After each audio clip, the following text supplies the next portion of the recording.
മക്കൾ 5 പേരും 5ആയിട്ടല്ല, ഒന്നായിട്ടാ വളർന്നത്. ആരും ആശ്രയം ഉണ്ടായിരുന്നില്ല. ഇപ്പോഴാ ചെറിയ പിണക്കങ്ങൾ തുടങ്ങിയത്. അല്ല, അച്ഛൻ ഇങ്ങോട്ട് വന്നതാണോ കാരണം? അച്ഛൻ എന്തായി പറയുന്നേ? ഞങ്ങൾക്കിപ്പോ ആശ്രയിക്കാൻ ഒരാളായില്ലേ? അതെ, ഇപ്പൊ എന്ത് അഭിമാനാണെന്നറിയോ? ആരും അനാഥ കുട്ടികളാണെന്ന് പറയില്ലല്ലോ. കൃഷ്ണ, കല്യാണം ഭംഗിയായിട്ട് നടത്തണം. ആരും കുറ്റം പറയാത്ത തരത്തിൽ ആടയാഭരണങ്ങളൊക്കെ അണിഞ്ഞ് മണ്ഡപത്തിലിരുത്തണം. എന്റെ മനസ്സിലെ ആഗ്രഹങ്ങൾ അതൊക്കെ. അണിയാൻ അതിനു മാത്രം ആഭരണങ്ങളൊന്നും ഇല്ലല്ലോ. ഉള്ളത് മതി. അച്ഛന്റെ റിട്ടയർമെന്റ് ബെനിഫിറ്റും കൂടി കിട്ടിയ നമുക്ക് കല്യാണം നടത്താൻ പിന്നെ ഒരു ബുദ്ധിമുട്ടും ഉണ്ടാവില്ല. അച്ഛന്റെ കാശൊന്നും ചെലവാക്കണ്ട. കല്യാണ ചെലവൊക്കെ അമൃതിച്ച് നോക്കിക്കോളും. അച്ഛന് കിട്ടുന്ന കാശ് വയസ്സുകാലത്ത് അച്ഛന് തന്നെ ഉപകാരപ്പെടണം. കേട്ടില്ലേ?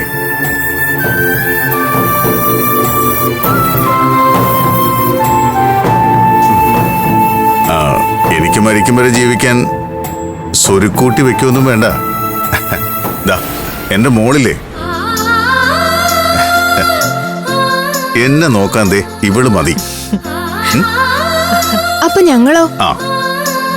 നിങ്ങളെല്ലാവരും അച്ഛനെ നോക്കും, അതെനിക്കറിയാം. പക്ഷേ ഈ ഒരു അച്ചുതണ്ട് വേണം. ഇവളാണ് എന്റെയും നിങ്ങളുടെയും ബലം.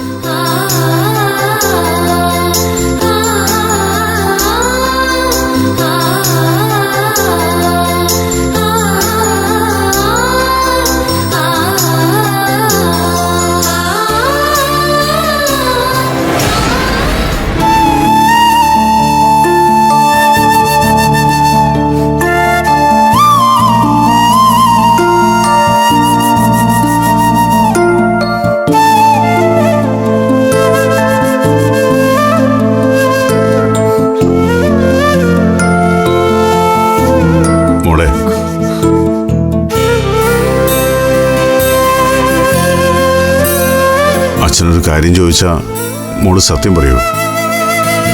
ശരിക്കും നീയും അഭിമന്യും തമ്മിൽ എന്താ പ്രശ്നം? ഞങ്ങള് തമ്മിലോ?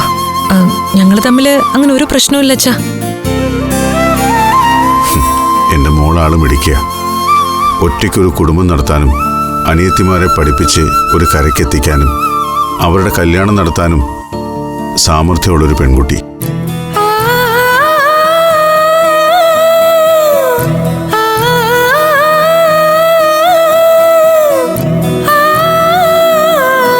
സാധാരണ പെൺകുട്ടികൾക്കില്ലാത്ത ധൈര്യവും കാര്യപ്രാപ്തിയൊക്കെ എൻ്റെ മോൾക്കുണ്ട്.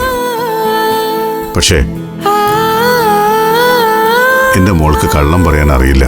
പറയുന്നത് കള്ളമാണെന്ന് ദേ നിന്റെ മുഖത്ത് എഴുതി വെച്ചിട്ടുണ്ട്. അഭിമന്യു നീ തമ്മിൽ എന്തോ പ്രശ്നമുണ്ട്. എന്താ മോളേത്? ഒക്കെ അച്ഛന് തോന്നുന്നതാ. അങ്ങനെ ഒരു പ്രശ്നമുണ്ടെങ്കിൽ അഭി ഇപ്പൊ ഇങ്ങോട്ട് വരുമോ? വന്നിട്ട് പറഞ്ഞിട്ട് പോയതെന്താ? ജോൽസിനെ കണ്ട് തീയതി കുറിപ്പിച്ചു വെച്ച കല്യാണം 2 വർഷത്തേക്ക് മാറ്റിവെക്കണമെന്ന് പറഞ്ഞ അതിന് ഒരു കാരണം വേണ്ടേ? കാരണമുണ്ടല്ലോ. അച്ഛന്റെ കല്യാണം കഴിയട്ടെ എന്ന് പറഞ്ഞല്ലോ.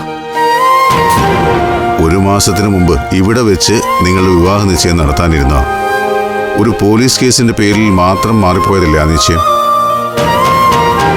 അന്ന് അച്ഛനെ കുറിച്ച് ഒരു ചിന്തയില്ലായിരുന്നു. ഇങ്ങനൊരു ന്യായം അന്ന് കേട്ടില്ലല്ലോ. ഇപ്പൊ പെട്ടെന്ന് അച്ഛൻ്റെ കല്യാണക്കാരി എവിടെ വന്നു? അച്ഛനെന്തിനാ ഇങ്ങനെ എഴുതാപ്പുറം വായിക്കുന്നേ? ഞങ്ങളുടെ കല്യാണം നടക്കില്ല എന്നൊന്നും പറഞ്ഞില്ലല്ലോ. കുറച്ച് സമയം വേണം എന്നല്ലേ പറഞ്ഞുള്ളൂ.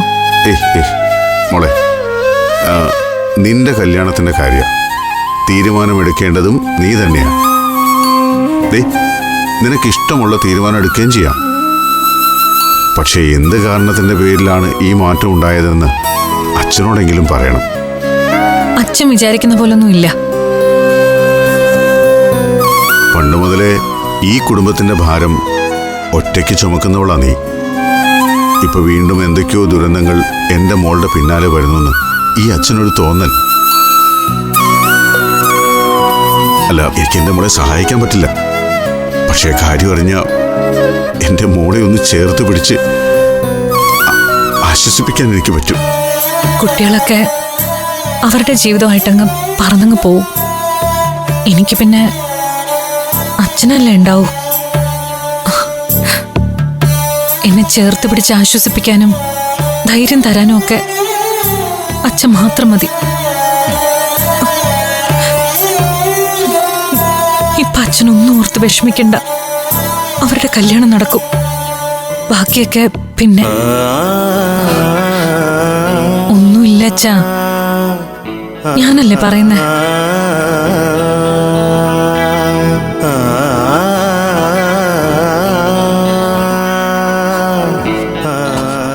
അത് കേട്ടാ മതി. ഫ്ലവേഴ്സ് സ്മാർട്ട് ഷോ ശനി ഞായർ ദിവസങ്ങളിൽ രാത്രി 9:30 ഫ്ലവേഴ്സിൽ.